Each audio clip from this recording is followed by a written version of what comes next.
रियनकार्नेशन of cold blooded queen episode 23। आपके बीच जो दो कौड़ी का प्यार का रिश्ता है, अगर उसे बर्बाद नहीं कर दिया तो मुझे सुकून नहीं मिलेगा।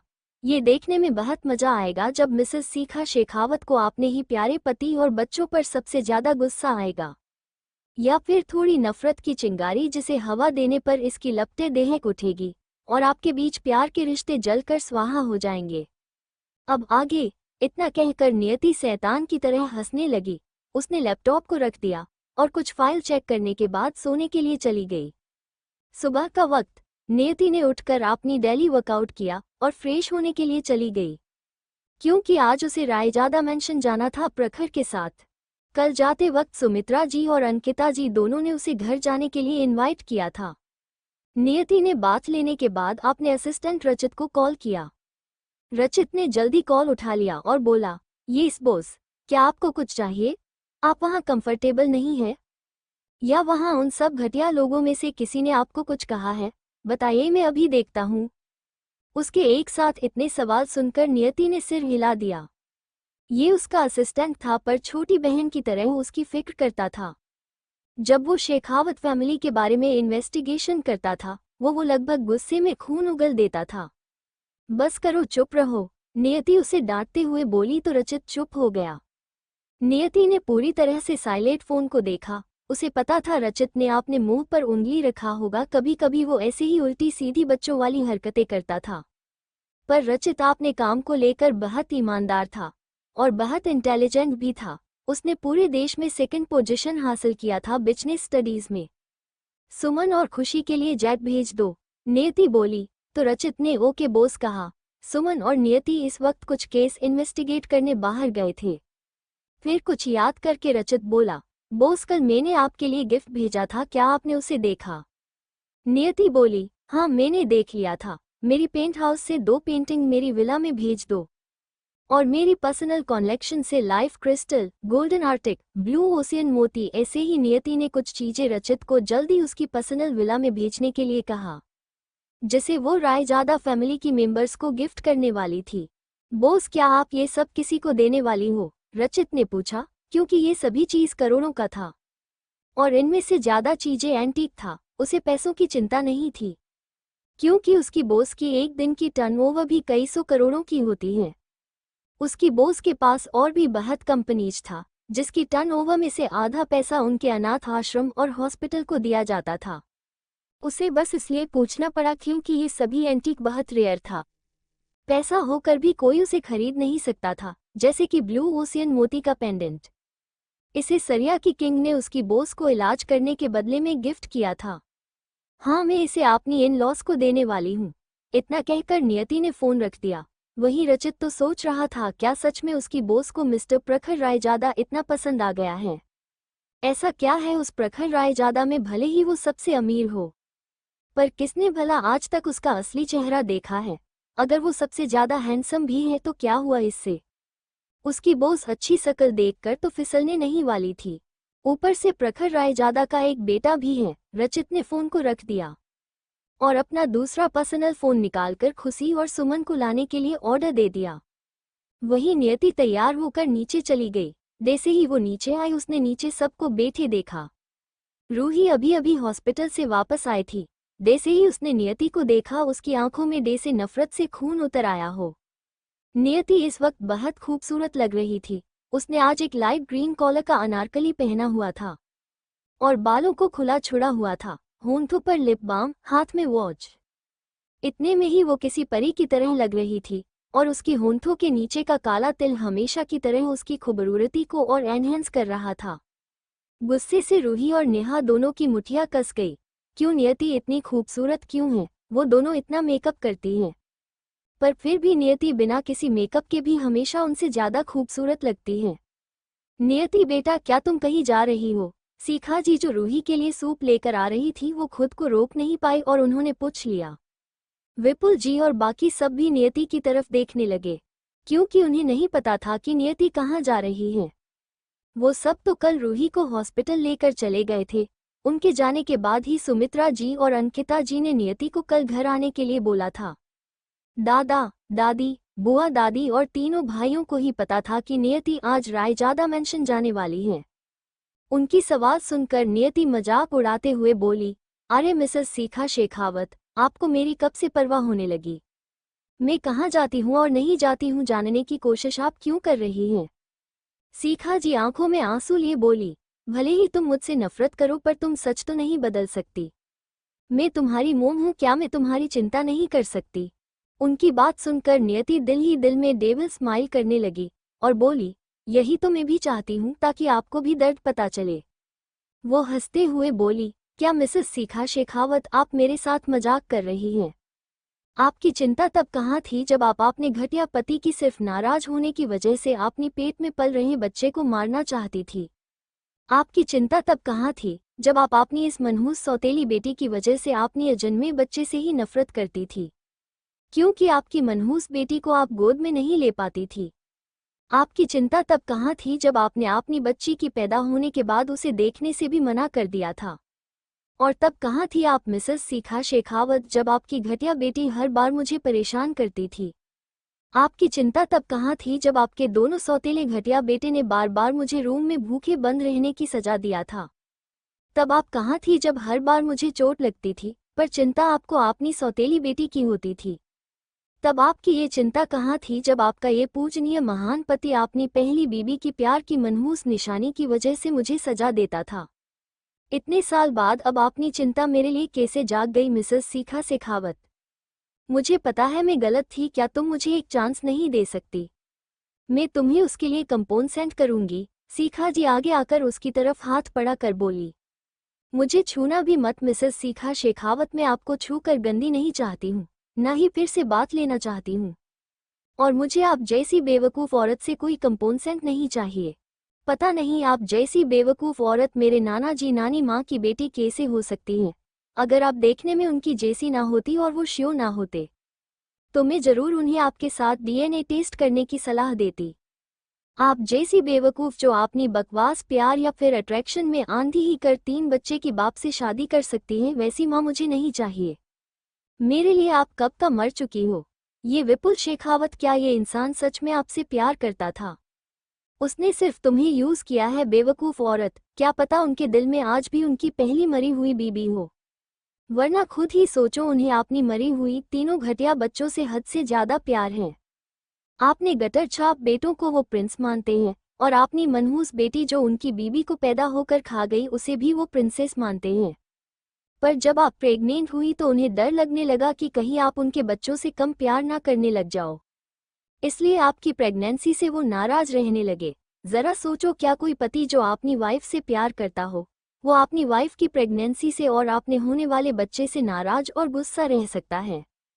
क्या इसका मतलब साफ नहीं है कि तब भी वो सिर्फ अपनी पहली घटिया मरी हुई बीबी और उनके बच्चों के बारे में सोच रहे थे, इसलिए वो नहीं चाहते थे कि तुम दोनों का कोई बच्चा हो? क्या इसका मतलब साफ नहीं है कि वो आपको बीबी नहीं बस अपने बच्चों का नेनी बनाना चाहता था? वरना आपने ही प्यार की निशानी को क्यों कोई नापसंद करेगा? सब तो खुश होते हैं कि उनकी प्यार की निशानी दुनिया में आने वाला है। जरा सोच कर देखो, आपकी जगह अगर उनकी पहली बीबी रीना शेखावत फिर से प्रेग्नेंट होती तो क्या वो खुश नहीं होते? क्या वो कभी नाराज रहते? वैसे मैंने सुना है आपके लिए एशिया की टॉप फैमिली से रिश्ता आया था, पर आपने देखी किसे चुना? इस घटिया मतलबी आदमी को जो अपनी पहली मरी हुई बीबी से प्यार करता है। सो सैड ना। वैसे में रघुवंशी फैमिली मिली थी और सुना है अंकल हरीश रघुवंशी के लिए रघुवंशी फैमिली ने आपको चूज किया था और रिश्ता भेजा था, पर आपने मना कर दिया। आप सच में दिमाग से पैदल हो। रघुवंशी फैमिली मित्तल फैमिली के बाद आने वाली फैमिली है। उनका दबदबा पूरे इंडिया पर चलता है और अंकल हरीश भी कितने लॉयल इंसान हैं, आपको भी वो पसंद करते थे। पर देखिए, शादी के बाद वो अपनी बीबी से जान से ज्यादा प्यार करते हैं। उन्होंने आपको दिल से तभी निकाल दिया था जब आपने विपुल शेखावत से शादी की। उनके 3 बच्चे हैं और तीनों एक्सीलेंट हैं, और आपने इनसे शादी की जो आपसे शादी करने के बाद भी अपनी पहली पत्नी को याद करते रहे। उसकी लगातार सवाल से शिखा जी अपनी जगह पर जम सी गई थी। उनकी आंखों से आंसू बह रहा था। यही हाल बाकी सबका भी था। विपुल जी आंखों से आंसू नहीं रुक रहे थे। भले ही उन्होंने जब शादी किया था तब उन्हें शिखा से प्यार नहीं था, पर शादी के कुछ महीने बाद वो रीना को याद नहीं करते थे। वो जानते थे अब शिखा ही उनकी फ्यूचर है। वो शिखा से दिल से प्यार करते थे।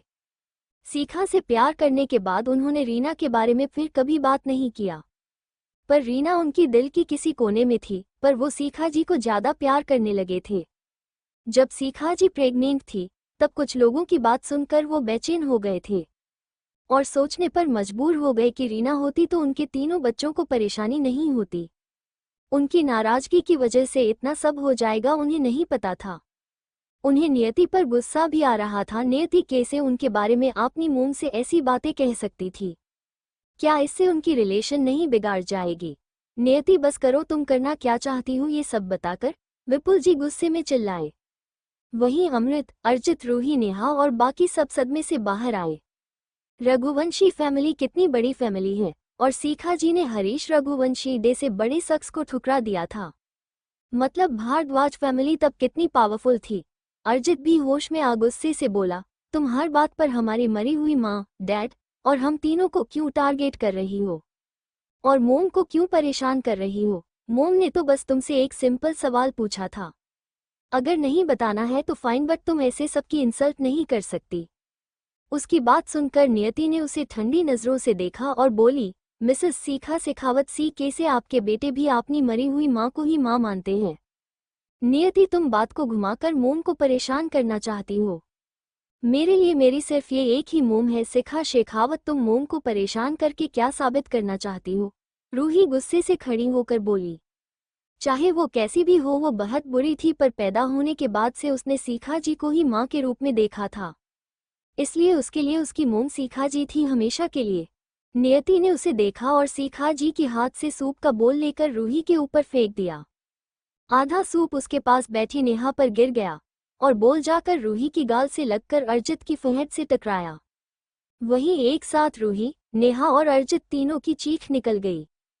सूप थोड़ा गर्म था, फिर भी नेहा और रूही की स्किन जल रहा था और अर्जित का माथा थोड़ा सूज गया था।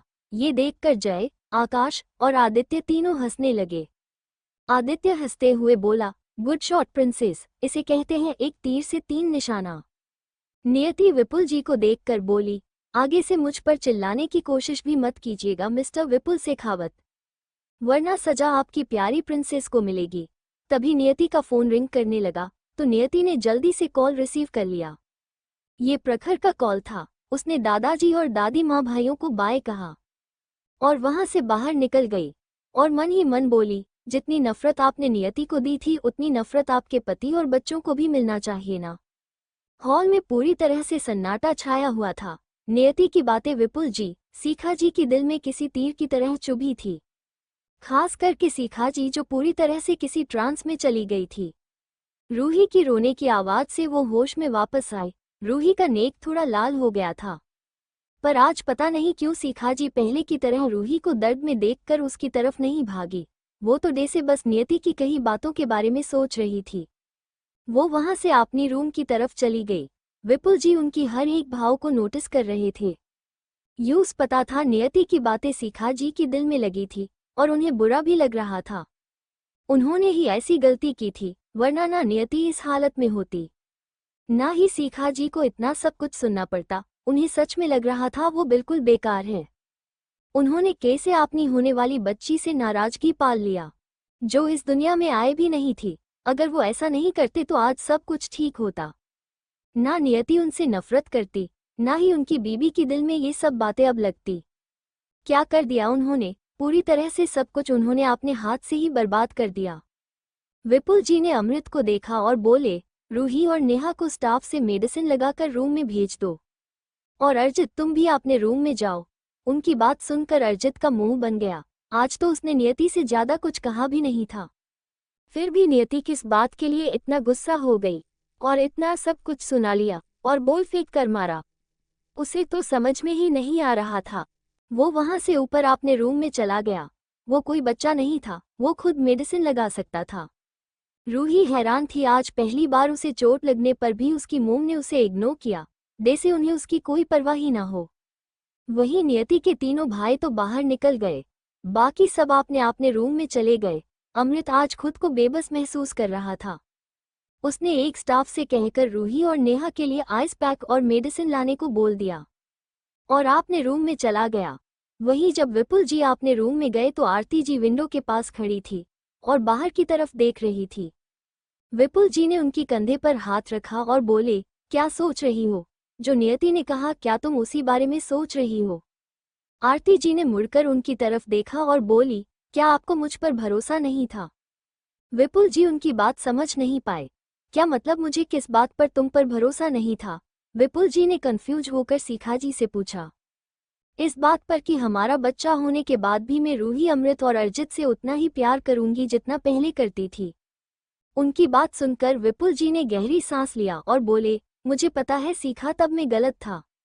आज जब मैंने अपनी जी बच्ची से ये सब सुना तब मुझे और भी दर्द हो रहा है शिखा।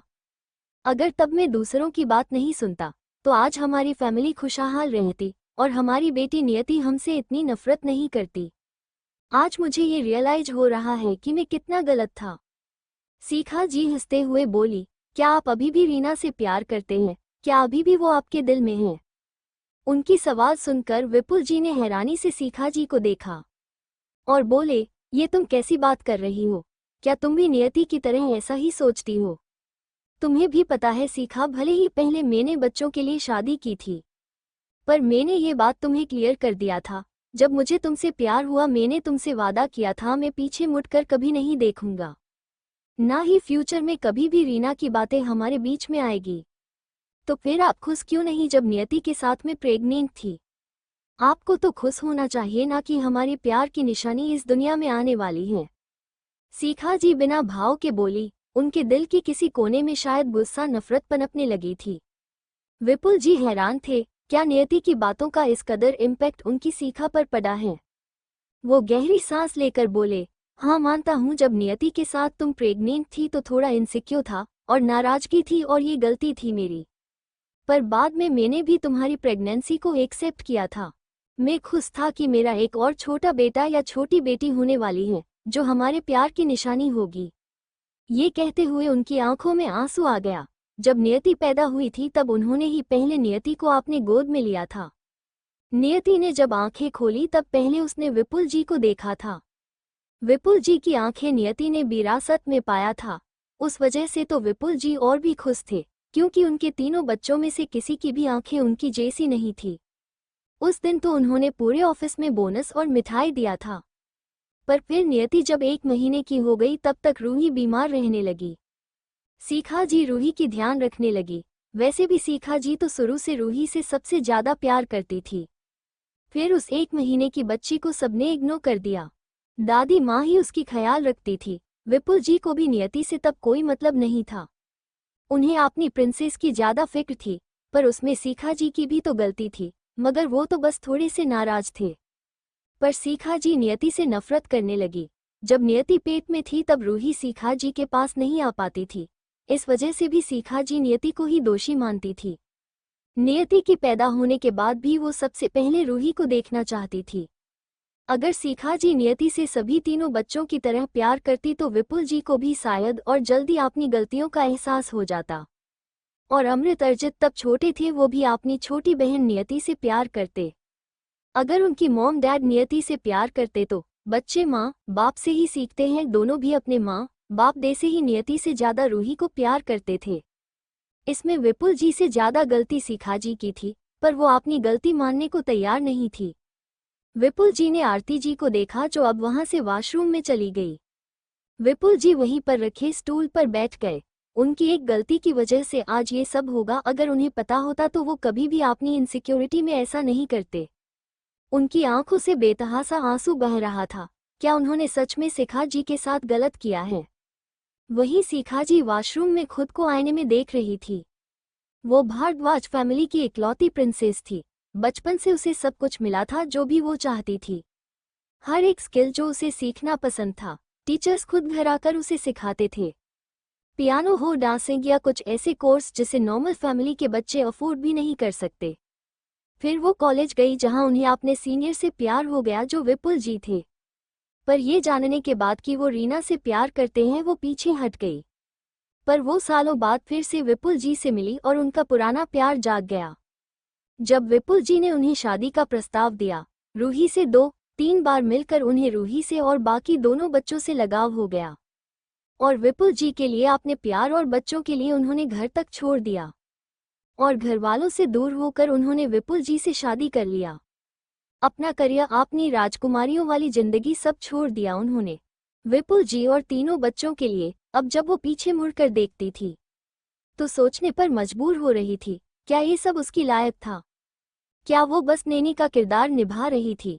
भले ही विपुल जी का प्यार उन्हें मिल गया, पर उनकी इकलौती बेटी को इस चक्कर में उन्हें कितना हर्ट किया जिस वजह से आज वो उनसे नफरत करती हैं। जब वो फ्रेश होकर बाहर आए, विपुल जी अभी भी उसी जगह बैठे हुए थे और वॉशरूम की तरफ देख रहे थे। उनकी आंखों में अभी भी आंसू थे। शिखा जी को थोड़ा दर्द हुआ, पर वो खुद आपने में ही उलझी हुई थी, कुछ भी सोचना नहीं चाहती थी। क्या नियति की तरह तुम भी मुझसे नफरत करोगी शिखा, क्योंकि मैंने तुम्हारी जिंदगी को बर्बाद कर दिया? अगर तुम किसी और से शादी करती तो ज्यादा खुश रहती। विपुल जी नीचे सिर झुकाकर बोले। वो तब सच में सेल्फिश थे। उन्होंने शिखा के बारे में नहीं सोचा, बस आपने बच्चों के बारे में सोचा था। अभी मुझे आपसे कोई बात नहीं करनी है और मैं आपसे नफरत नहीं करती हूँ, शिखा जी बोली और रूम से बाहर चली गई। विपुल जी वहीं अपना सिर पकड़कर बैठ गए। उन्हें समझ नहीं आ रहा था ये सब वो कैसे हैंडल करे। वहीं दूसरी तरफ प्रखर की कार आकर रायजादा मेंशन के सामने रुका और प्रखर नियति की हाथ पकड़कर बाहर निकला। दोनों अंदर चले गए। डोर के पास सुमित्रा जी, अंकिता जी और बाकी सब खड़े थे। नियति को प्रखर के हाथ पकड़े आते हुए देखकर उन सब की आंखों में चमक आ गई। नियति आज भी कल जितनी ही खूबसूरत लग रही थी। उसकी फेस में कोई मेकअप नहीं था, वो बिल्कुल नेचुरली खूबसूरत थी। ग्रीन अनारकली में उसकी दूध सा गोरा रंग चमक रहा था। उसकी ब्लू आंखें समुंदर की तरह गहरी थी। अंकिता जी ने जल्दी से नियति की आरती उतारी और उसकी नज़र उतारते हुए बोली, मेरी बहू को किसी की नज़र ना लगे। नियति को सबने घेर लिया और उसे अंदर लेकर चले गए। तभी कियान आकर नियति की पैर से चिपक गया। वो छोटा सा था और सबकी पैर को धक्का देने लगा। हटो, मेरी मम्मी से दूर हटो तुम सब। वो आपने छोटे हाथ से जितना जोर से हो सके उन सबको पीछे धकेल रहा था। नियति ने नीचे झुककर उसे अपनी गोद में उठा लिया तो कियान संतुष्ट हो गया और नियति को गाल पर प्यार से किस कर दिया। प्रखर ने उसे गुस्से से घूर कर देखा, ये बच्चा उसे चिढ़ाने के लिए ऐसा कर रहा है। वो सब अंदर चले गए। सारिका, एक और खादी ये सब देख रही थी। उसकी दिल में तो डे से सुइयां चुभने जैसा दर्द होने लगा था। दूर से प्रखर, नियति और उसकी गोद में कियान बिल्कुल एक हैप्पी फैमिली की तरह लग रहे थे। वो सब आकर अंदर सोफे पर बैठ गए। नियति के पर्सनल गार्ड्स ने लाकर जल्दी से सारे बैग और गिफ्ट बॉक्स अंदर हॉल में रख दिया। नियति को इतने सारे गिफ्ट्स लाए देखकर अंकिता जी उसे डांटते हुए बोली, बच्ची तुम्हें इतने सारे गिफ्ट लाने की क्या जरूरत थी? तुम यहाँ आए हमारे लिए इतना ही काफी है। हाँ प्यारी बच्ची, तुम्हें कुछ भी लाने की कोई जरूरत नहीं थी। सुमित्रा जी भी नियति की सिर पर प्यार से हाथ फेरते हुए बोली, भला उनकी प्यारी बहू उनके घर आई, उससे ज्यादा खुशी उनके लिए क्या ही हो सकता था। वो तो इससे सबसे ज्यादा खुश थे। अंकिता जी और बाकी सब भी यही सोच रहे थे। ठीक है, तो मम्मी जो गिफ्ट लाई वो सब मेरा है, अगर आपको नहीं चाहिए तो, कियान ने चमकती हुई आंखों से कहा और उस गिफ्ट बॉक्स को लेने के लिए जल्दी से आगे बढ़ा। ये देखकर सबने ना में सिर हिला दिया। सब जानते थे कियान को किसी चीज से कोई मतलब नहीं था। वो तो खिलौने से भी नहीं खेलता था। जब भी वो उसके लिए खिलौना लाते थे कियान उसे बकवास वेस्ट चीजें कहकर फेंक दिया करता था। और आज ये गिफ्ट को लेकर इतना एक्साइटेड इसलिए है क्योंकि ये सारा गिफ्ट उसकी मम्मी लाई है और वो अपनी मम्मी की लाई सभी गिफ्ट सिर्फ अपने लिए रखना चाहता है, चाहे वो उसके काम का हो या नहीं। उसकी मम्मी की लाई हर चीज पर सिर्फ उसका हक होना चाहिए। कियान ने पहले सबसे छोटे बॉक्स को जल्दी से ओपन किया और अंदर से एक कांच और नीचे सोने का पाटेड बॉक्स निकाला। ऊपर की कांच से अंदर की सामान साफ दिखाई दे रहा था, जिसे देखकर सब हैरान रह गए क्योंकि अंदर एक ब्लू कॉलर का डायमंड और बीच में छोटे मोती बना था। ये एक चेन और पेंडेंट था। सब इस पेंडेंट की वैल्यू को जानते थे क्योंकि तब दुनिया भर के अनगिनत अमीर लोग इस पेंडेंट को पाने की होड़ में लगे हुए थे, पर इसे सरिया की किंग ने किसी को भी बेचने से मना कर दिया था क्योंकि ये पेंडेंट एक देश की प्रथम राजकुमारी से जुड़ा हुआ था जो 100 साल बाद उस देश की पहली राजकुमारी के रूप में पैदा हुई थी, और ये नीला ओसियन मोती उसके पिता ने उसे गिफ्ट किया था। ये तो नीला ओशियन मोती का पेंडेंट है, पर ये तो सरिया की किंग के पास था। अजीत जी हैरानी से उस मोती को देखते हुए बोले। बाकी सब भी यही पूछना चाहते थे, वो सब भी हैरान थे।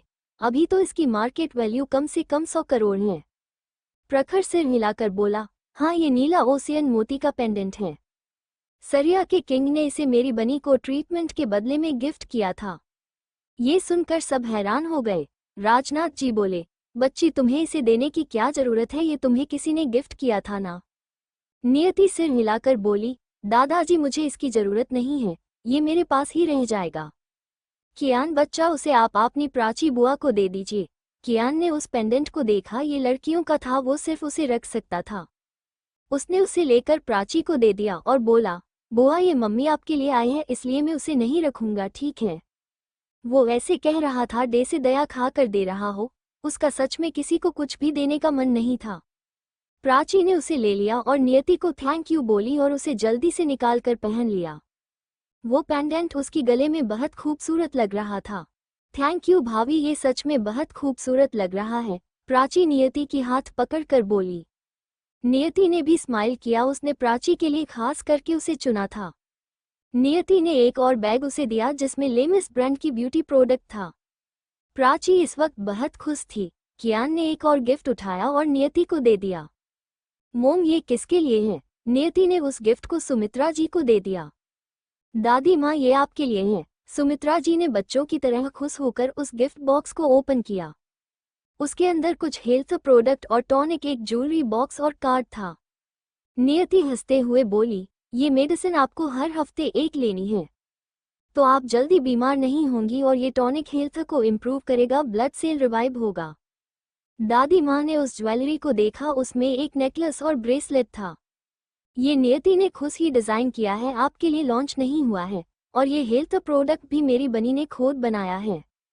प्रखर बोला तो दादी माँ खुश हो गई। सुकांत जी सिर हिलाकर बोले, प्रखर सही कह रहा है माँ, आपको ये मेडिसिन लेना चाहिए। आपको पता है डॉक्टर दिशा की बनाई मेडिसिन सोने से भी ज्यादा कीमती है।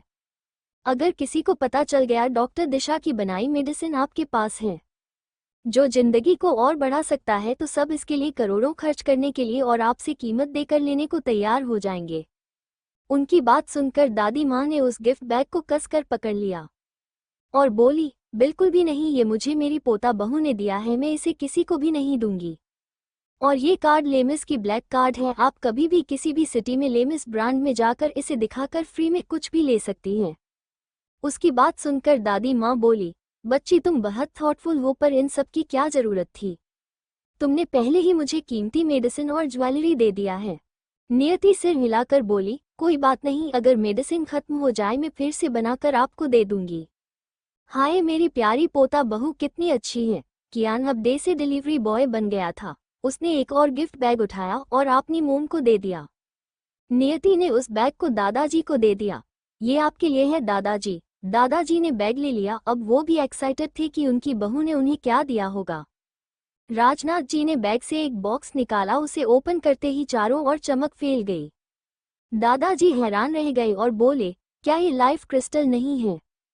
इस क्रिस्टल को पाने के लिए मैंने भी गवर्नमेंट से बात करने की कोशिश की। अजीत जी और सुकांत जी ने भी अपने डैड के पास आकर लाइफ क्रिस्टल को देखा, उन्हें भी एंटीक में दिलचस्पी थी। और सुकांत जी हैरानी से बोले, हाँ ये लाइफ क्रिस्टल है, ये अरिद साम्राज्य का शाही खजाना है। कहते इसे घर में रखने से लाइफ में खुशियाँ और शांति आती है। उसकी कीमत तो उस वक्त लगभग 200 करोड़ तय की गई थी। बच्ची क्या तुम इसे अपनी पर्सनल कलेक्शन के लिए ले आई?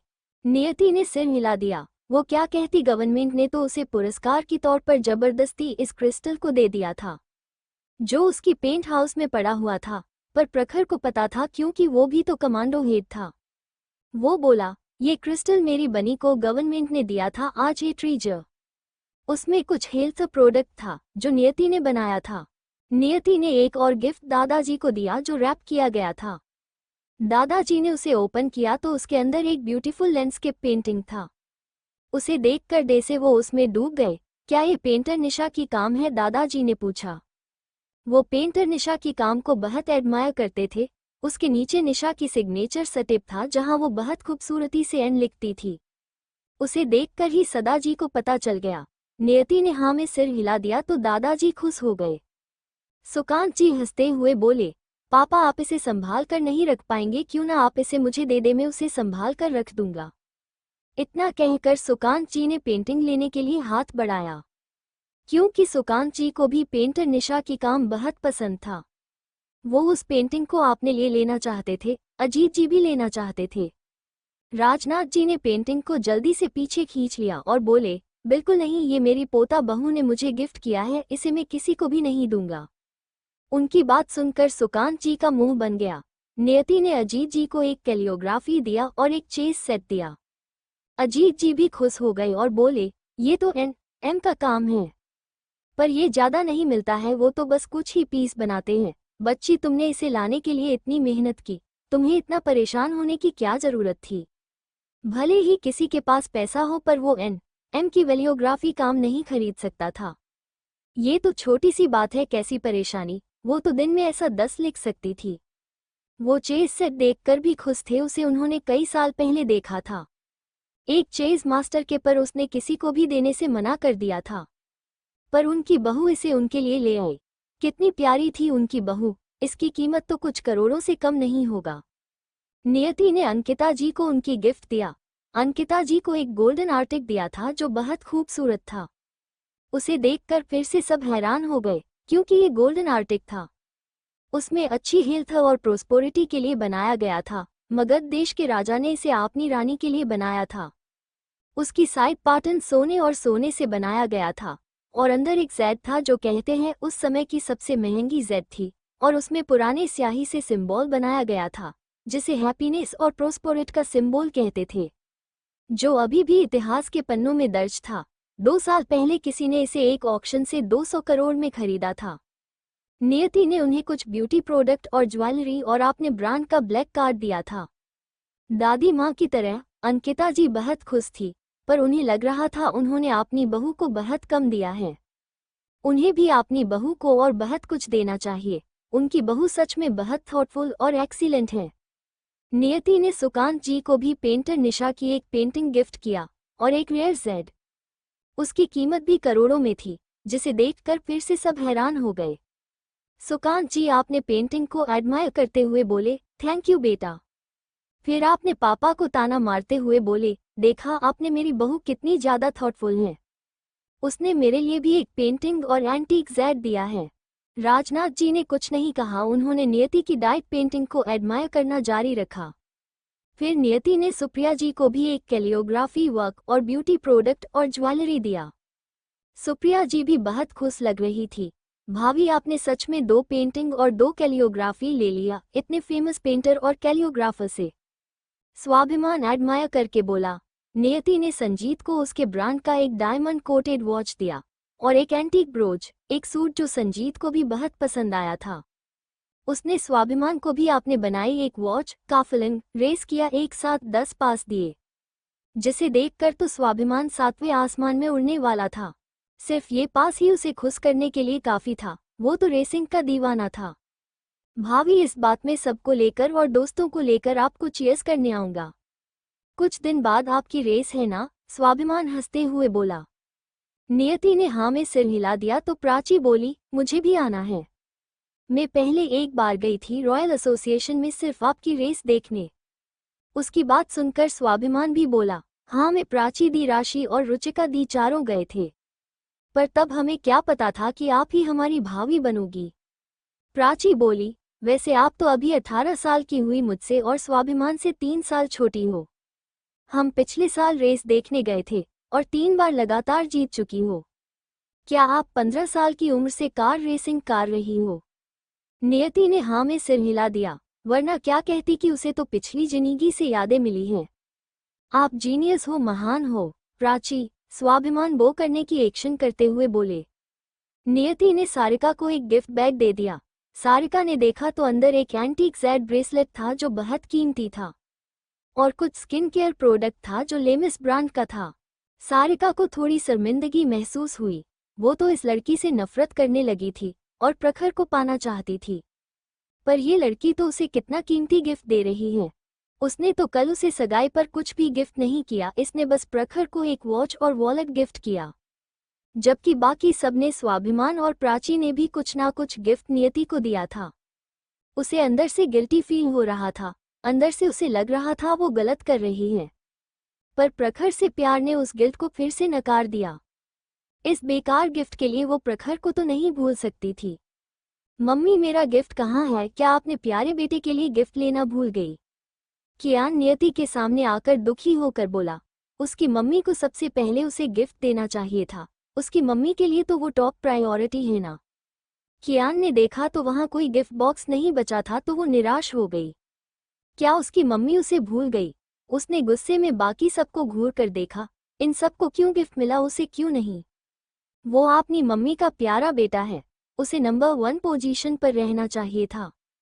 नियति को हंसी आ गई। उसने अपने गार्ड को फोन किया और बोली वो सभी गिफ्ट्स अंदर ले आओ।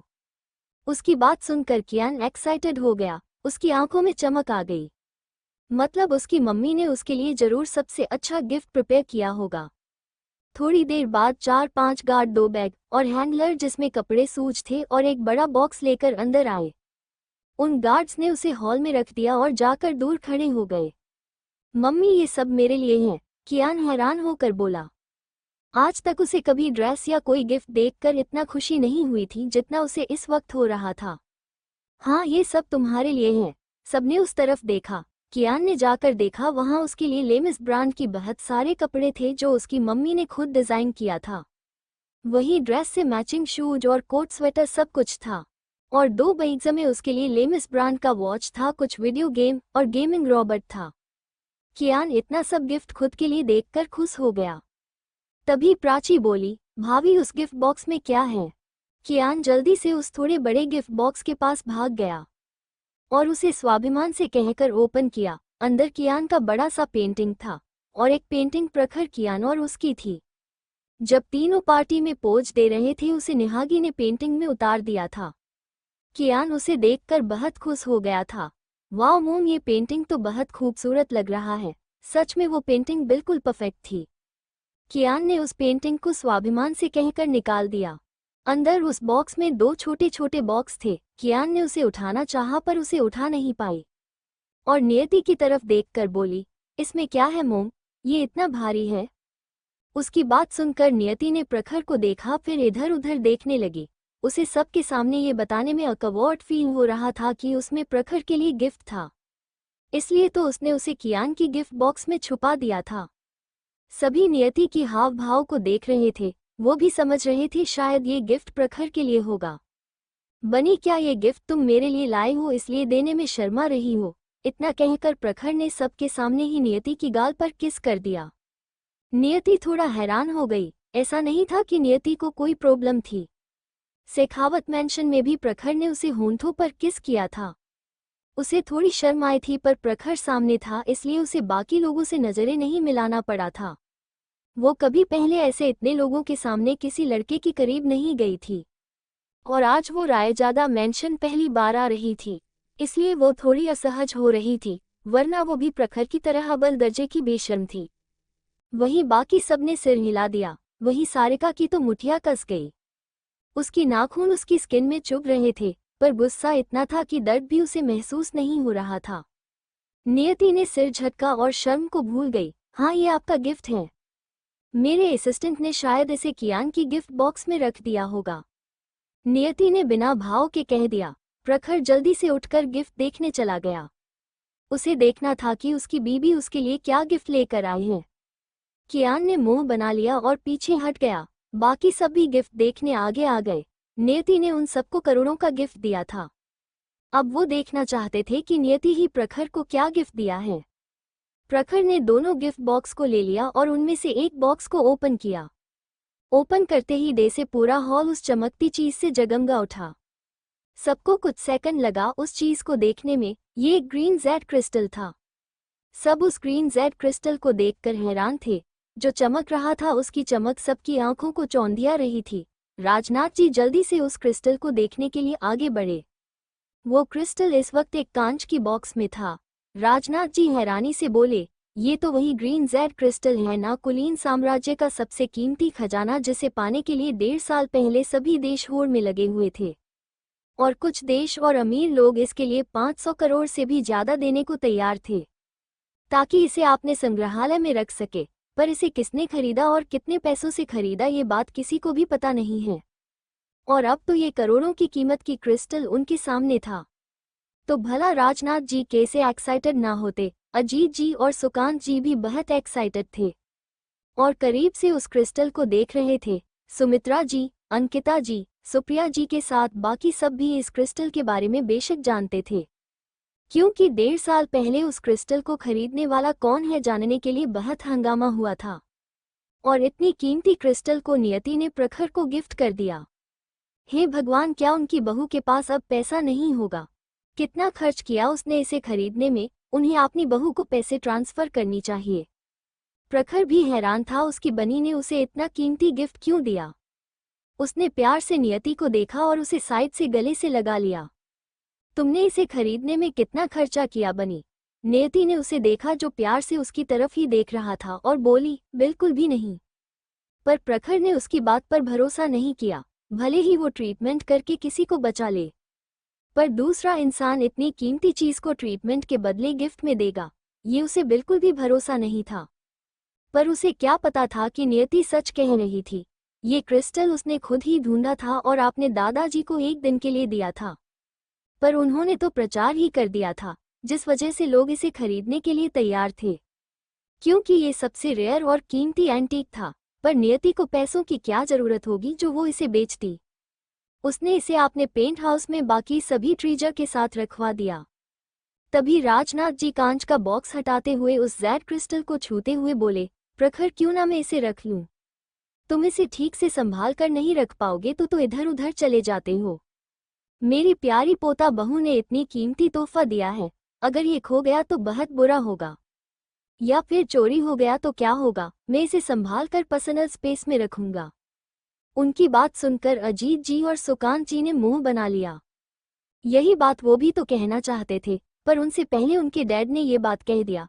कितना बुरा है। अजीत जी बोले, बिल्कुल नहीं, आप इसे रख कर क्या करेंगे। इसे मैं सेफ रखूंगा, मेरी बहू लाई है ना, मैं संभाल कर रखूंगा। इतना कहकर जैसे ही अजीत जी उसे उठाने वाले थे, प्रखर ने जल्दी से बॉक्स को बंद कर दिया और बोला, इसकी कोई जरूरत नहीं है, मेरी बनी ने मुझे ये गिफ्ट दिया है, मैं इसे संभाल कर रख सकता हूँ और आपको इसकी चिंता करने की कोई जरूरत नहीं है और किसी की हिम्मत नहीं है जो वो मेरी चीजों को चुरा सके। उसकी बात सुनकर दादाजी और अजीत जी का लगभग मुंह लटक गया। उन्होंने तो चोरी की प्लानिंग भी कर लिया था, पर क्या वो चोर बन सकते थे। कियान ने उस क्रिस्टल को देखा, उसे जलन हो रही थी उसकी मम्मी ने उसके डैड को इतना अच्छा गिफ्ट क्यों दिया। फिर उसने पेंटिंग को देखा और बोला, कुछ भी हो मम्मी मुझे ज्यादा प्यार करती हैं, इसलिए मम्मी ने मुझे अपने हाथों से पेंटिंग बनाकर गिफ्ट किया और ये सारा ड्रेस शूज भी मम्मी ने खुद मेरे लिए डिजाइन किया है और आपको तो मम्मी ने बस एक क्रिस्टल खरीद कर दे दिया। आपको इतना खुश होने की क्या जरूरत है। इतना कहकर उसने मुंह बना लिया। वो एक भी मौका नहीं छोड़ रहा था प्रखर को ताने मारने का। उसकी बात सुनकर प्रखर ने भी आंखें छोटी करके उसे घूरा और बोला, ज्यादा मत बोलो वरना 2 हफ्ते तक तुम अपनी मम्मी से नहीं मिल सकते हो। कियान ने रोने जैसा चेहरा बनाकर अपनी मम्मी को देखा। वो अपने डैडी की कंप्लेंट अपनी मम्मी से करना चाहता था। स्वाभिमान ने दूसरा बॉक्स लिया जो पिछले बॉक्स से थोड़ा बड़ा था। प्रखर ने खुद उस बॉक्स को ओपन किया।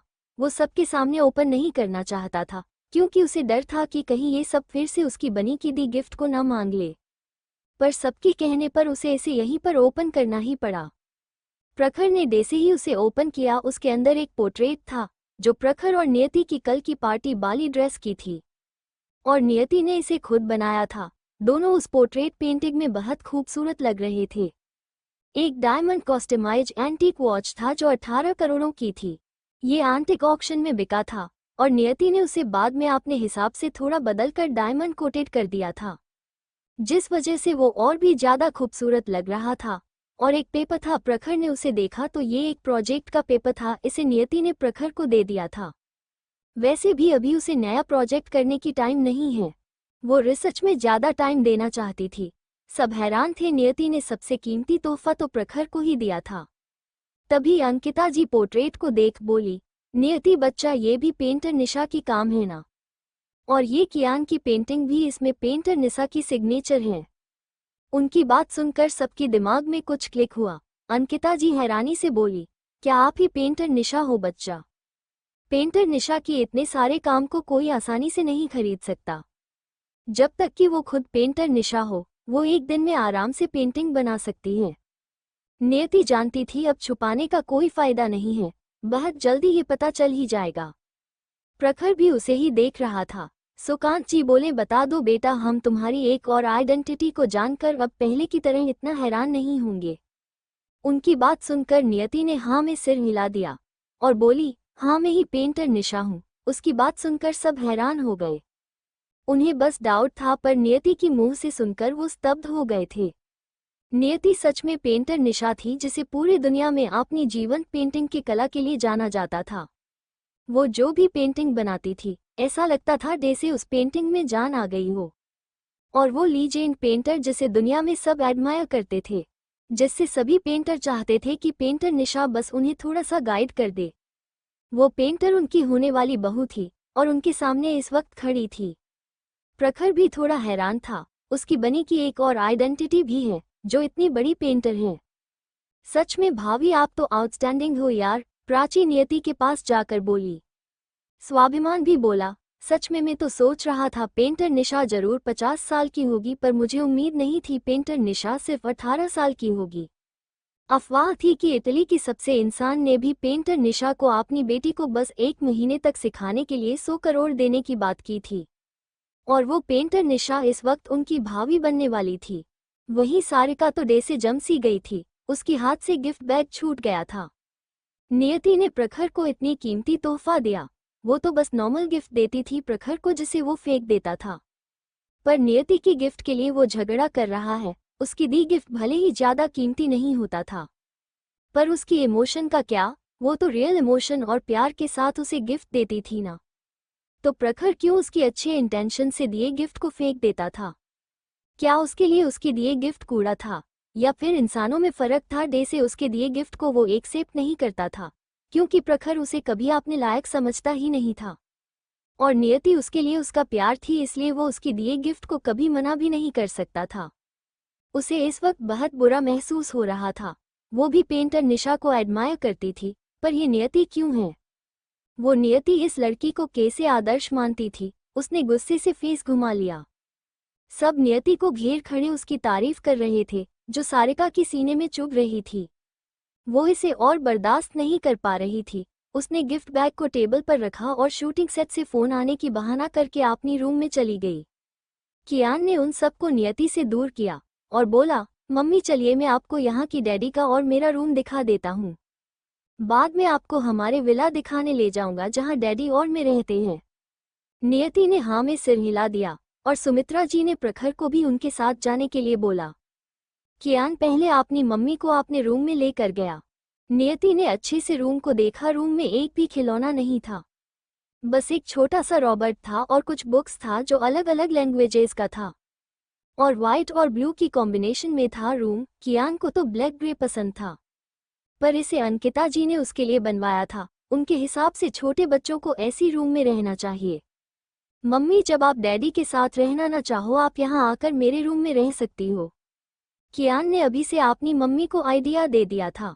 प्रखर ने उसे घूर कर देखा, पर कियान ने उसे फुली इग्नोर कर दिया और मन ही मन बोला, मम्मी सिर्फ मेरी है, आप मम्मी से शादी कर लो, फिर मैं मम्मी को अपने पास ही रखूंगा, आपको पास नहीं आने दूंगा। नियति को हंसी आ रही थी। फिर वो तीनों प्रखर के रूम में चले गए। तभी एक रॉबर्ट आकर नियति के सामने खड़ा हो गया और नियति को वेलकम बोला, क्योंकि कियान ने उस दिन नियति की फोटो को भी उसे स्कैन करने दिया था। कियान ने जल्दी से उस रॉबर्ट की तरफ इशारा करके बोला, मम्मी ये है रॉबर्ट मनिया, स्टाफ डैडी के रूम में नहीं आ सकते हैं, इसलिए ये रॉबर्ट मानिया डैडी के रूम को क्लीन करता है और यहीं पर रहता है। कियान खुद आगे बढ़कर अपनी मम्मी को सब कुछ बताना चाहता था, ताकि उसके डैड को कुछ भी बोलने का मौका ही ना मिले और वो अपनी मम्मी की और भी करीब आ जाए। और उसकी ये चालाकी प्रखर को भी समझ में आ रहा था। नियति ने हाँ में सिर हिला दिया और तीनों रूम के अंदर चले गए। रूम ग्रे वाइट कॉम्बिनेशन में था और सब कुछ एलिगेंट तरीके से सजाया गया था। प्रखर को सब कुछ नीट एंड क्लीन पसंद था। नियति भी ये जानती थी कि ये इंसान एक सफाई का देवता है। प्रखर रूम के बाहर गया। एक स्टाफ नियति के दिए गिफ्ट बॉक्स को लेकर खड़ा था, उसे अंदर जाने की इजाजत नहीं थी। मनिया प्रखर के कहने पर बॉक्स अंदर लाकर रख दिया।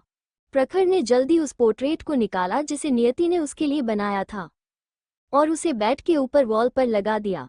डैडी, हम तो यहाँ ज्यादा नहीं रहते हैं, तो आपने मम्मी की बनाई पोर्ट्रेट को यहाँ पर क्यों लगाया है? प्रखर नियति की हाथ पकड़कर प्यार से बोला, ताकि जो भी इस रूम आए हम दोनों को देखे। वैसे बनी, क्या तुम एक और बड़ी पेंटिंग बना दोगी हमारे विला में लगाने के लिए? नियति ने हाँ में सिर हिला दिया। वो आधे घंटे में एक पेंटिंग आराम से बना सकती थी। उसकी हाँ सुनकर प्रखर खुश हो गया। तुम्हें किस तरह की पेंटिंग चाहिए? नियति की सवाल सुनकर प्रखर को कुछ शरारत सूझा। वो उसकी कान के पास जाकर सिडक्टिव आवाज में बोला, बिल्कुल रोमांटिक, और हम दोनों की किस करती हुई फोटो हो तो और भी अच्छा होगा। प्रखर की बात सुनकर नियति की कान और गाल सुर्ख लाल हो गया। प्रखर की गर्म सांसें उसकी कान और गर्दन टकरा रही थी। उसके होंठ नियति के कान से टच हो रहा था। उसने नीचे देखा, कियान उनके पास ही खड़ा था। वो प्रखर को खुद से दूर करते हुए धीरे से बोली, आप इतने बेशर्म क्यों हैं? क्या आपको दिखाई नहीं दे रहा है कियान सुन रहा है? उसकी बात सुनकर प्रखर बेशर्मी से बोला, तो क्या हुआ अगर वो सुन रहा है तो? उसे भी तो पता चलना चाहिए ना मैं अपनी बनी से कितना प्यार करता हूँ, ताकि वो हमारे बीच आने की कोशिश न करे। प्रखर ने कियान को देखा जो उसे ही घूर रहा था और वार्निंग भरी नजरों से देख रहा था। प्रखर ने सिर घुमा लिया। क्लियरली उसे कियान के घूरने से कोई फर्क नहीं पड़ा। वो कियान का बाप था, कियान उसका नहीं। वहीं नीचे अभी भी नियति के बारे में ही बातें हो रही थी।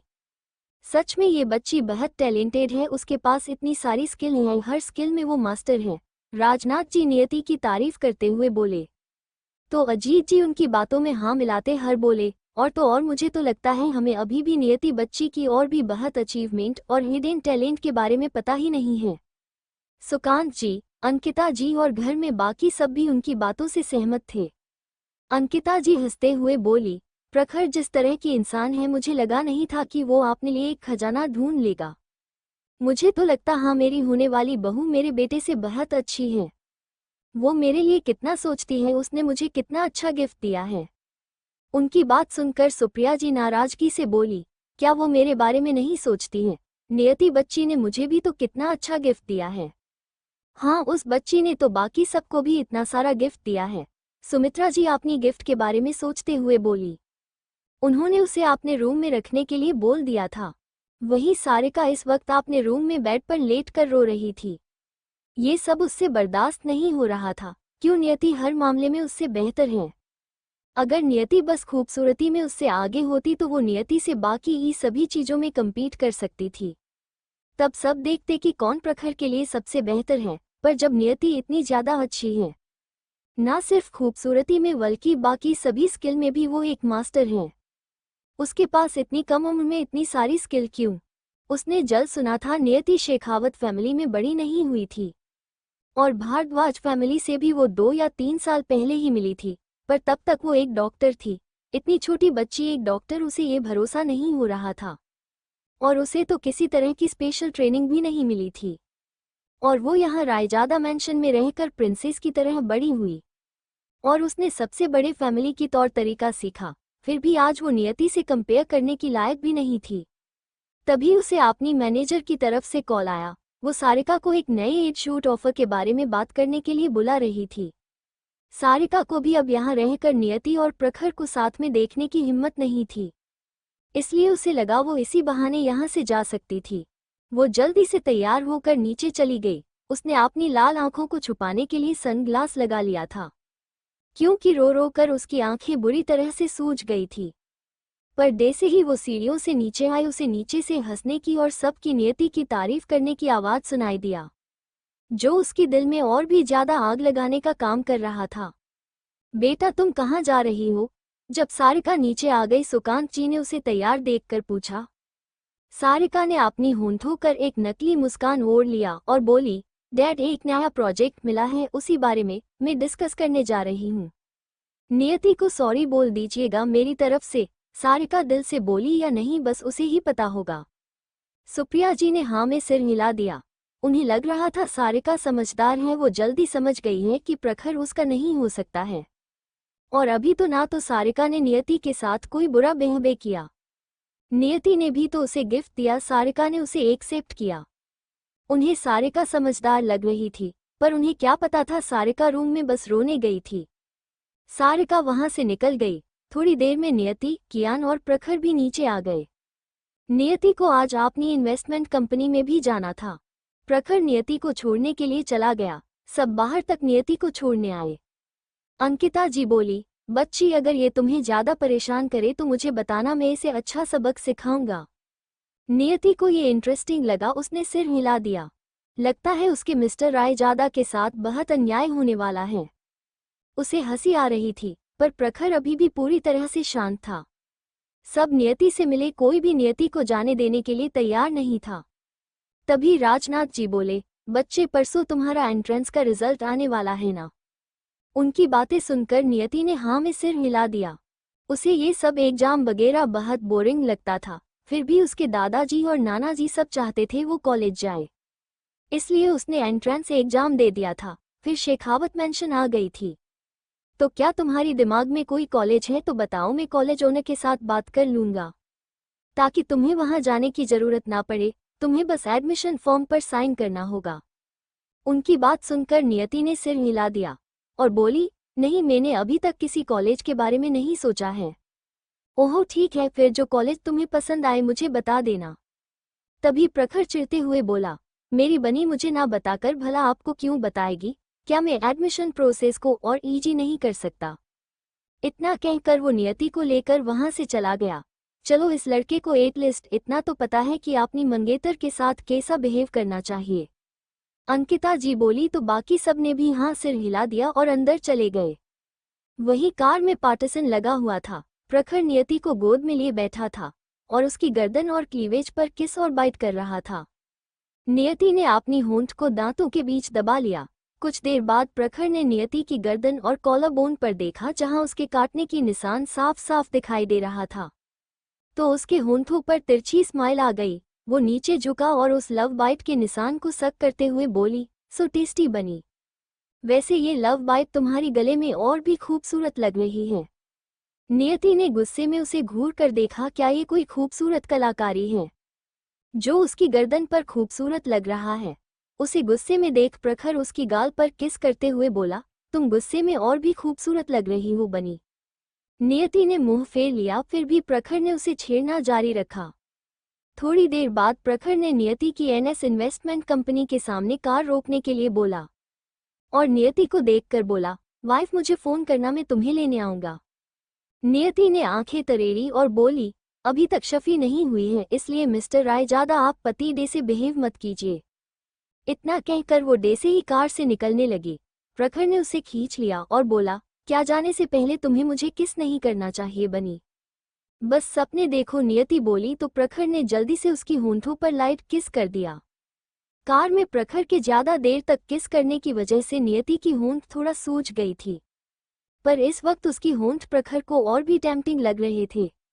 नियति ने आंखें सिकोड़ लिया और मास्क पहनकर कार से निकलकर बाहर चली गई। नियति की कंपनी के अंदर जाने के बाद प्रखर भी वहां से निकल गया। वहीं दूसरी तरफ एक फ्लैट में दो लोग सोफे पर बैठे हुए थे। सामने बैठी लड़की जो कि बहुत खूबसूरत लग रही थी, वो लगभग 25 साल की थी। आपने सामने बैठे लड़के से बोली, नील मुझे अपने बेटे को देखने का मन कर रहा है। उसकी आंखों में आंसू थे। उसकी बात सुनकर सामने बैठा लड़का जो 27-28 साल का लग रहा था, उसने आगे बढ़कर उस लड़की को धीरे से अपने गले से लगा लिया और बोला, निशी तुम्हें पता है ना, हम अभी वहां नहीं जा सकते, अभी हम किसी की नजरों में नहीं आ सकते, यही हमारे लिए अच्छा होगा। उसकी बात सुनकर वो लड़की जिसका नाम निशी था, वो रोते हुए बोली, एक माँ ही करने आपने ही बच्चे से नहीं मिल सकती। वैसे सुना है मिस्टर रायजादा शादी करने वाले हैं। हाँ, वो बहुत जल्द शादी करने वाला है। नील ने उसकी बालों को सहलाते हुए बोला, क्या वो मेरे बेटे को एक्सेप्ट करेगी? वो लड़की थोड़ा दुखी होकर बोली, तुम उस बारे में चिंता मत करो, मैंने पूछा था उससे, उन दोनों के बीच का रिश्ता बहुत अच्छा है, उसने उस लड़की को मोम मान लिया है। मुझे आपने मिस्टर रायजादा से बात करनी है नील, वो लड़की निशी बोली। ठीक है, रात को बात कर लेना। उसकी बात सुनकर वो लड़की खुश हो गई। वहीं दूसरी तरफ शाम को नियति शेखावत मेंशन वापस आ गई। आज रूही और नेहा दोनों शांत बैठे हुए थे। वहीं जय, आकाश और आदित्य बात कर रहे थे। रूही अभी उदास थी क्योंकि आज सीखा जी ने एक बार भी उससे उसकी जलन के बारे में नहीं पूछा, ना ही एक बार देखने आए कि उसने मेडिसिन ली है या नहीं। रूही के लिए आज ऐसा पहली बार हुआ था जब सीखा जी ने उसकी कोई परवाह नहीं की थी, वरना पहले तो वो उसे कितना प्यार करती थी। उसकी छोटी से छोटी खरोंच पर भी वो डॉक्टर को बुला लेती थी। पर आज तो सीखा जी ने उसकी बात भी नहीं सुनी। वो बताना चाहती थी कि कैसे कल पार्टी के बाद सब उसके बारे में मजाक कर रहे हैं, पर सीखा जी शायद बहुत बुरे मूड में थी। वो रूही के कोई भी बात सुनने की मूड में नहीं थी। नियति आकर दादा दादी और तीनों भाई से मिलकर अपने रूम में फ्रेश होने के लिए चली गई। ऐसे ही रात हो गई थी। जय ने नियति को नीचे डिनर के लिए बुलाया तो नियति लैपटॉप बंद करके नीचे आ गई। अब तक विपुल जी, अमृत और नीरज जी भी ऑफिस से आ गए थे। विपुल जी ने नियति को देखा। उनकी आंखों में कुछ इमोशन थे, दर्द, गिल्ट, पछतावा। वो सोच रहे थे अगर नियति उन्हें माफ कर देती तो शायद सीखा जी आज इस हालत में ना होती। उन्होंने सीखा जी को देखा जो बिना भाव के डाइनिंग टेबल पर बैठी हुई थी। आज उन्होंने हमेशा की तरह विपुल जी, रूही या दोनों भाई के लिए खाना नहीं बनाया था। To be continued.